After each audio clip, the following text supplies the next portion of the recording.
A judge stands at the front of a packed courtroom. His robe is dark, his jaw is set, and his eyes carry the kind of authority that has never once been questioned. Behind him, in an orange prison jumpsuit, arms crossed and completely still, stands a man who was sentenced to die. The date of execution is 6 weeks away. Justice Harrison turned toward the convict, not with sympathy, not with doubt, and said the words that no one in that room expected to hear. "I'm granting your request." The courtroom erupted. A bailiff leaned in. A prosecutor half rises from his seat. 3 journalists in the back row reach for their phones simultaneously. Because what Samuel Graves asked for, a man convicted of 7 murders, a man already dead on paper, was not a retrial. It was not a prayer. It was not a final meal. It was 1 hour, alone, with the judge who sentenced him. And Justice Harrison, the most unshakable man in that courtroom, said yes. So the question is, why? What does a condemned man know that a judge doesn't? And what happened inside that room 6 days later shook the entire justice system to its foundation. This is based on a true case. Stay until the end, because the final revelation will make you question everything you think you know about guilt, power, and who really controls the law. Now, before we go any further, if you are watching this and you have not subscribed yet, do it right now. Hit that subscribe button and ring the bell so you never miss a story like this one. And drop a comment below telling us where in the world you are watching from. We have had people watching the UK, the US, Canada, India, Australia, and beyond. And every single comment reminds us why we keep telling these stories. Let us know you are here. Now, let's begin. The wood-paneled walls of Courtroom 4 had absorbed decades of verdicts. They had heard confessions, denials, tearful pleas, and cold sentences delivered without blinking. But on a gray Tuesday morning in November, those walls heard something they had never heard before. A silence so complete, it felt like the building itself had stopped breathing. Justice Harrison stood at the bench, a folded document in his hand, his reading glasses still perched at the end of his nose. He had presided over this court for 22 years. He had sentenced 41 men to death. He had never, not once, lost composure in front of a jury.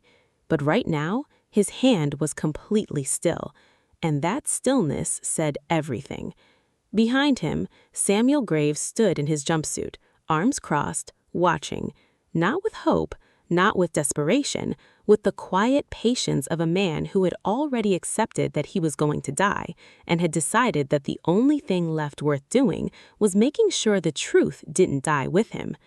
Harrison set the paper down.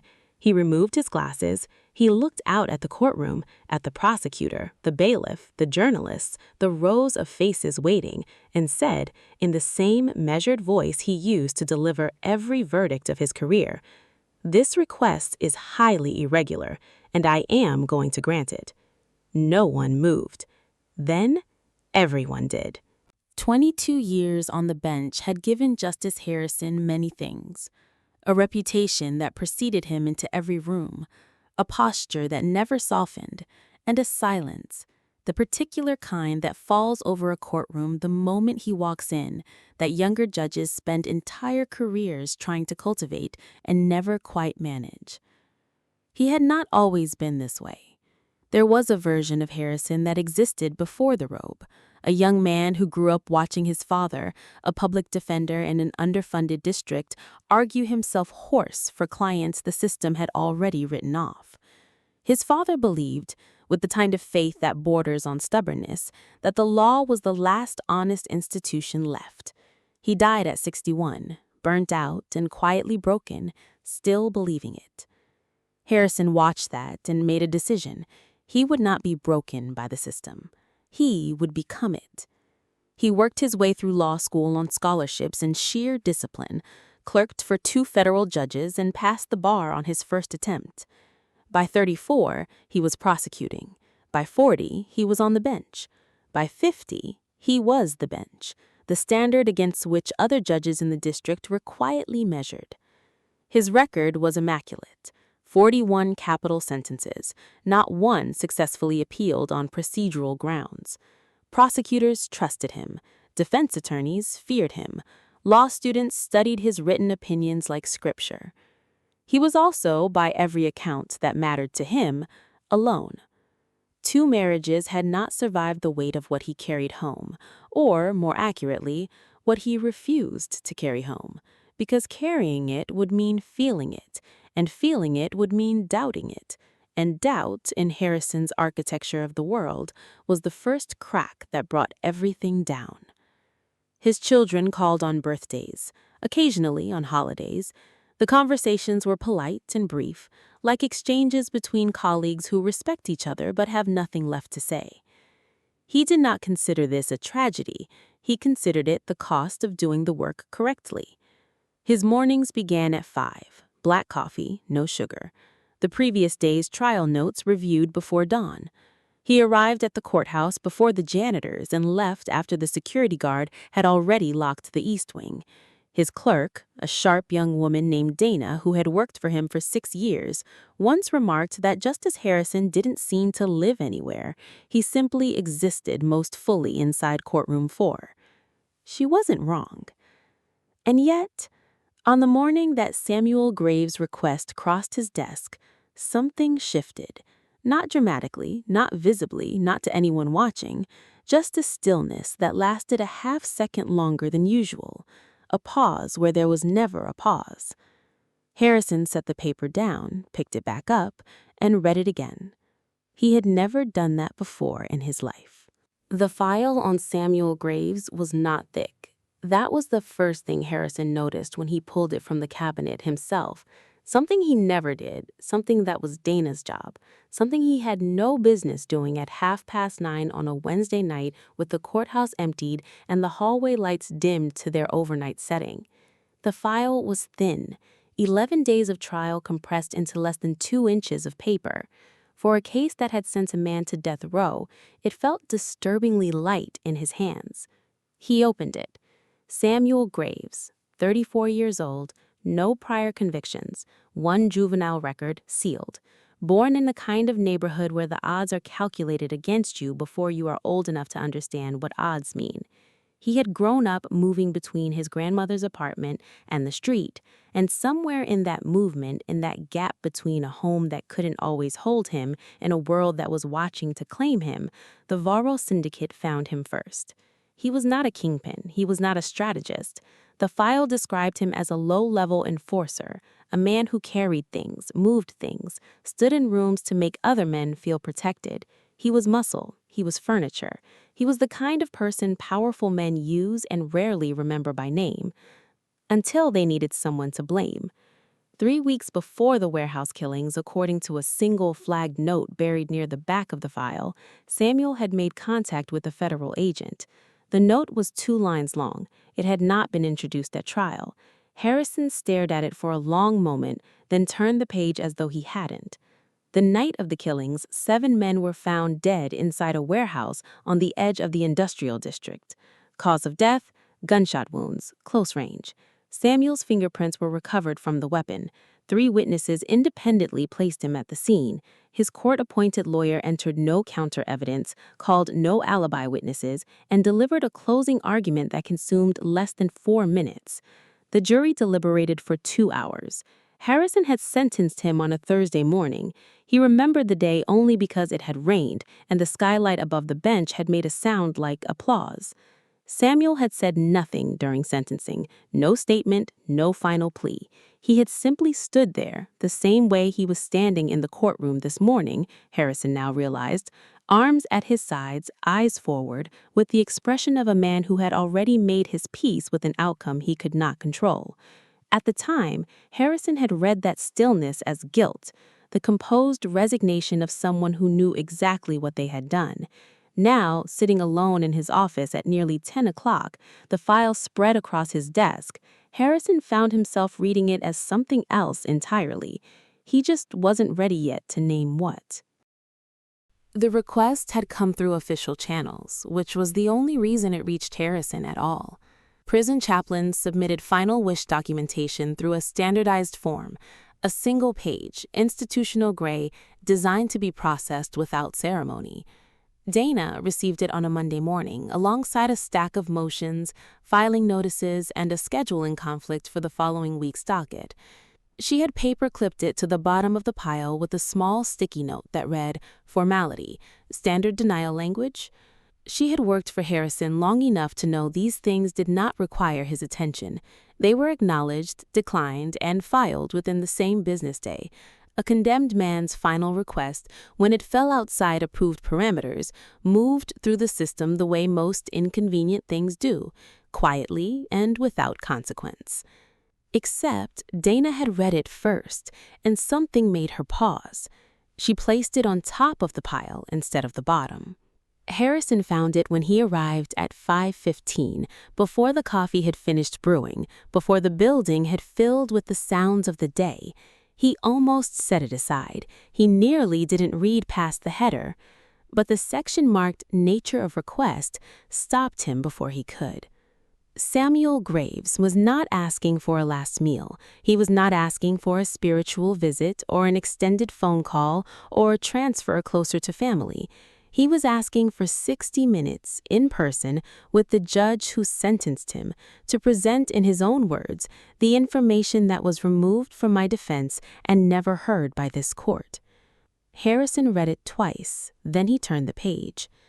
Attached behind the form was a single sheet of plain white paper, handwritten in the careful, unhurried print of a man with nothing but time. It contained 4 names and 2 dates. No explanation, no emotional appeal, no declaration of innocence, just the names, the dates, and a single line at the bottom. Check where these people were the night of the warehouse, then check who told you they weren't. Harrison set both pages down on his desk. He sat back in his chair and looked at the window, where the city was still dark and the first gray light of morning had not yet decided whether to arrive.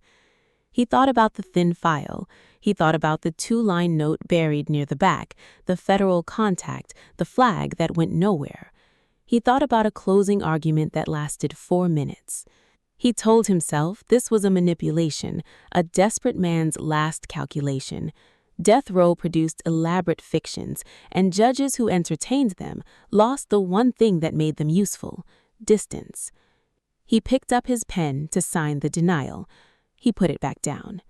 He sat in that office for 40 minutes without moving, the 2 pages in front of him, the city slowly brightening outside his window. When Dana arrived at 8:30, the denial form was still unsigned, and Harrison was already on his second cup of coffee. Harrison told no one except Dana. He asked her on a Thursday afternoon, quietly, between hearings, without looking up from the document he was pretending to read. He needed a visitation slot at Grayfield Correctional, unofficial, off the docket, nothing recorded beyond the standard entry log. Dana did not ask why. She had worked for him long enough to know that when his voice dropped to that register, questions were not what he needed. The slot was arranged for the following Monday, 9 in the morning, before the facility's regular visiting hours filled the corridors with noise and movement. Harrison requested a private room. He did not wear his robe. He drove himself, which he almost never did, and sat in the parking lot for 3 minutes before going inside. He signed in under his name, there was no hiding that, and followed a corrections officer down a corridor that smelled of industrial cleaner and something older underneath it, something the cleaner had never quite reached. The visitation room was small, a table, 2 chairs, a single barred window set high in the wall, admitting a column of pale morning light. Samuel was already there. He was seated with his hands resting flat on the table, his posture straight, his expression completely unreadable. He did not stand when Harrison entered. He did not perform relief or gratitude or any of the emotions Harrison had unconsciously prepared himself to manage. He simply looked at him with the steady attention of someone who had rehearsed this moment so many times that the arrival of it felt almost ordinary. "I wondered if you'd actually come," he said. Harrison sat down. He did not bring the file. He had not brought a notepad or a recording device or anything that would make this feel official, because it wasn't. He folded his hands on the table and said, simply, "I'm here. Talk." And Samuel talked. For the next hour, he spoke without theatrics, without tears, without the desperate velocity of a man grasping at anything. He was precise. He named the prosecutor who had coached the witnesses. He named the handler who had collected their statements. He gave Harrison a date, a specific Tuesday, 6 weeks before the killings, when a piece of surveillance footage from a gas station 2 miles from the warehouse had been logged into evidence and then quietly removed. He explained why he had said nothing at trial, not because he was guilty, but because the lawyer sitting beside him had told him the night before sentencing that cooperation with the prosecution was his only path to avoiding death row. He had believed him. By the time he understood what cooperation had actually meant, the verdict was already history. Harrison listened to all of it without interrupting once. When the hour ended, the corrections officer knocked twice on the door. Harrison stood, straightened his jacket, and looked at Samuel for a long moment. "I'll need you to write all of that down," he said. He left before Samuel could respond, but he did not go back to the courthouse. He sat in his car in the parking lot for a long time, staring at nothing, and for the first time in 22 years, Justice Harrison was not certain he had gotten something right. The note said, "Check who told you they weren't." Harrison had read that line 9 times across 3 days. He knew because he had counted. He did not go back to the visitation room immediately after the meeting. He went home, which was unusual. He sat in his kitchen, which he almost never used, and made himself eat something, which he barely tasted. Then he opened his laptop and pulled up the original trial transcript from the court's secured archive and began reading from page 1. Not as a judge, as a reader, looking for the shape of a lie. It took him 40 minutes to find the first one. The 3 witness statements, submitted independently, taken on separate days by separate officers, used nearly identical language to describe Samuel's position inside the warehouse. Not similar language, identical. The same unusual phrase appeared in all 3 accounts, word for word, as though each witness had been handed the same script and told to memorize it before sitting down. Harrison highlighted the phrase in the first statement, then the second, then the third. He sat looking at all 3 on the screen at the same time. In 22 years, he had never seen that before. He moved to the prosecutor's timeline. It was meticulous, confident, and covered every significant window of the evening, except one. Between 9:40 and 10:20, a 40-minute gap appeared with no corroborating entry, no witness account, no surveillance timestamp. The prosecution had simply skipped it, and in the speed of an 11-day trial, no one had stopped to ask why. Harrison wrote the gap down on a yellow legal pad. He drew a box around it. Then he picked up his phone and called a number he had not dialed in 6 years. Raymond Cole had worked federal organized crime for 2 decades before a back injury moved him to a consulting role. He and Harrison had crossed paths on 3 cases in the early years, built the kind of mutual respect that doesn't require maintenance to survive long silences. When Harrison gave him the first name from Samuel's list, Cole didn't respond immediately. The pause lasted 4 full seconds. "Where did you get that name?" he said finally. Harrison told him. Another silence, longer this time. "I'm going to need a few days," Cole said. "Don't file anything. Don't talk to anyone inside that building. And Harrison," he paused again, "be careful about who sees you making calls." The line went quiet. Harrison set his phone down on the legal pad next to the boxed gap and the 3 highlighted phrases and looked at what he had assembled in a single evening. It wasn't proof, not yet. It was the outline of something, a shape emerging from behind years of settled certainty, the way a face sometimes appears in a photograph you've looked at 100 times and never truly seen. He picked up his pen. He started a second page. He went back on a Friday. He had told himself he wouldn't, that the first visit was sufficient, that the threads he was pulling could be followed through documents and phone calls and the quiet, mechanical work of evidence, none of which required him to sit across from Samuel Graves again. He had told himself this on Tuesday and Wednesday, and again on Thursday evening while rereading Cole's preliminary notes for the third time. On Friday morning, he called Dana and told her he needed the same room. This visit was different. He came with questions, specific, technical, the kind that required Samuel to think rather than simply remember. He asked about the surveillance footage, the exact location of the gas station, the name of the attendant on duty that night. Samuel answered each one without hesitation, without embellishment, as though he had been storing these details in careful order for exactly this purpose. Then the conversation shifted. It happened gradually, the way temperature changes in a room, not a single moment, but an accumulation of small ones. Samuel looked at him across the table and asked, without hostility, without accusation, "Why didn't you wonder about me? During sentencing, why didn't you look at me and wonder even once?" Harrison held his gaze. He had been asked difficult questions by difficult people for over 2 decades, and he had never once flinched from answering. He said, "Because I didn't need to. The evidence was in front of me and the jury had spoken. Wondering wasn't my function." Harrison nodded slowly. "And now?" Harrison said nothing. "Does it frighten you?" Samuel asked, "that not wondering was your function?" The question sat between them like something physical. Harrison did not answer it.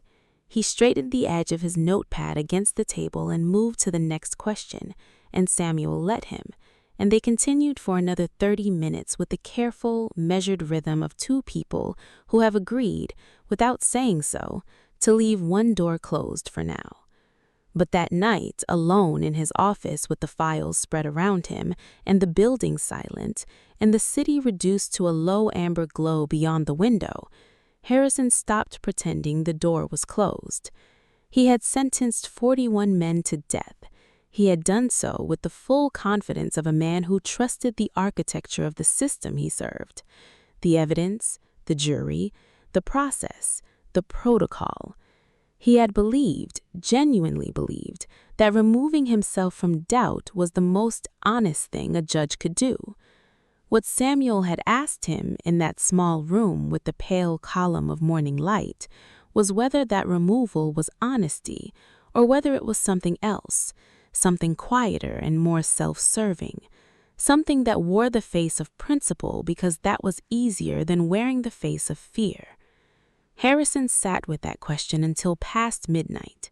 He did not find a satisfying answer, but for the first time in his career, he stopped looking for a way to dismiss it. Cole called on a Tuesday morning at 6:47. Harrison was already at his desk. He picked up before the second ring. Cole didn't open with the greeting. He said, "The fingerprints on the weapon were transferred. Post-mortem technique. They lifted them from a surface Graves had handled legitimately and pressed them onto the grip after the fact. The forensic examiner who signed off on the original report retired 8 months after the trial. He moved to a property in coastal Georgia that no public servant's salary accounts for." Harrison wrote this down without speaking. "There's more," Cole said. "I pulled surveillance from 3 blocks surrounding the warehouse. 2 of the syndicate's known lieutenants appear on camera entering the building at 9:52, inside your gap. Graves doesn't appear on a single frame, not one. The footage was never subpoenaed because the prosecution told the defense it didn't exist. It existed. It was sitting in a municipal archive the entire time." Harrison set his pen down. "And the witnesses?" he asked. Cole exhaled. "One of them wants to talk, the youngest one. He was 19 at the time. He said a man came to his mother's house 3 days before his statement was taken, told him what to say and what would happen to his family if he didn't. He's been carrying it for 4 years. He's ready to recant. The line was quiet for a moment. "How solid is all of this?" Harrison asked. "Solid enough," Cole said. "Solid enough that someone already knows we've been looking. The prosecutor who handled the case announced his retirement yesterday, effective immediately. No reason given." Harrison stood up from his desk. He walked to the window and looked out at the city, already moving, already loud, entirely unaware of what was unraveling inside this building. He filed the motion to vacate that afternoon. What followed happened faster than he expected and slower than he could bear. The forensic reanalysis was ordered and confirmed Cole's findings within 72 hours. The recanting witness gave a formal statement that dismantled the prosecution's placement of Samuel at the scene entirely. The financial records Harrison subpoenaed traced a payment to the retired forensic examiner from a holding company with 3 layers of shell corporations between it and the Varro syndicate, but connected nonetheless and traceable to anyone willing to follow the thread far enough. The court convened on a Thursday. The motion was heard, argued briefly, and granted. Samuel Graves walked out of Grayfield Correctional at 2:17 in the afternoon, into thin October light, carrying everything he owned in a single bag that sat light on his shoulder. Harrison was parked across the street in plain clothes. He watched Samuel stop on the steps, tilt his face upward for a moment, just a moment, as though reacquainting himself with the particular weight of open sky. Then Samuel walked forward. Harrison waited until he had turned the corner. Then he started his car and drove back to the courthouse, and sat at his desk, and for a long time did not touch anything on it. Samuel did not go back. Not to the neighborhood, not to the people, not to any version of the life that had existed before a jury of 12 strangers spent 2 hours deciding he should die. There was nothing to go back to that wouldn't pull him under, and Samuel Graves had not survived 4 years on death row by being careless about what he allowed to touch him. He took a room in a mid-sized city 3 hours north, a plain 4th-floor apartment with 2 windows and a radiator that knocked through the night like a patient visitor. He bought a second-hand coat, a kettle, and a small bookshelf that he filled slowly, deliberately, the way a man furnishes a life he is still learning to believe is his. 6 weeks after his release, he began volunteering at a nonprofit that helped formerly incarcerated men and women navigate the bureaucratic maze waiting on the other side of prison gates. Benefits, housing applications, identity documents, the 1,000 small dignities the system removes and rarely returns without a fight. He was patient with people who had every reason not to trust patience. He was methodical with paperwork that would have broken someone less familiar with the weight of institutional indifference. The director of the nonprofit told a colleague after Samuel's 3rd week that he had never seen anyone take to the work so naturally, that it seemed less like volunteering and more like someone finally finding the right use for everything they had been through. Samuel, if told this, would have said nothing, but he would have understood exactly what she meant. Harrison resigned from the bench on a Wednesday morning, with a letter that was 3 paragraphs long and entirely without self-pity. He submitted his full testimony to a federal oversight committee the following week, names, dates, the chain of failures he either missed or not allowed himself to see. He named the prosecutor. He named the forensic examiner. He named 2 colleagues he had respected for years and would not protect at the cost of what remained of his integrity. The testimony ran to 40 pages. He wrote every word himself, in longhand, at his kitchen table, over the course of 5 evenings. It cost him the career he had built his entire identity upon. He did not appear to grieve it, which surprised people who thought they knew him. What it looked like from the outside was cold. What it was from the inside was the first thing he had done in 22 years that felt entirely clean. They met once, 6 weeks after the exoneration. Coffee, a neutral place, a table by the window of an unremarkable cafe halfway between their respective cities. They talked for an hour, not about the case, mostly, about smaller things. They did not make plans to meet again, but neither of them said goodbye with the finality of people who believe it is the last time. What they had was not friendship. It was not gratitude exactly, and it was not guilt, though both of those things had been present at the beginning. It was something that had no clean word, forged in the worst possible circumstances, tested against the hardest possible truths, and still somehow standing. They left separately. Harrison walked to his car. Samuel turned up the collar of his second-hand coat against the October wind and headed toward the bus stop, and did not look back, and felt for the first time in longer than he could accurately remember something that resembled peace. It lasted 6 weeks. Then the envelope arrived. It arrived on a Monday. No postage, no return address, just a plain white envelope, slightly thicker than it should have been, slipped beneath the door of Samuel's apartment sometime between the hours of midnight and 6 in the morning. The window he knew because he had been awake at both ends of it and heard nothing either time. He found it when he went to leave for work. He stood in the doorway for a moment, looking down at it, with the particular stillness of a man whose instincts were trained in a world where unexpected things delivered quietly were rarely good. Then he picked it up, stepped back inside, and opened it at the kitchen table in the gray early light. Inside was a photograph. It showed Samuel leaving the nonprofit office, his coat, his bag, the exact angle of the steps he descended every evening. The timestamp in the lower corner read 3 days prior. Whoever had taken it had been close enough that Samuel could see the expression on his own face in the image, relaxed, unhurried, entirely unaware. He turned it over. On the back, typed in clean capital letters, "She talked. You're both running out of time."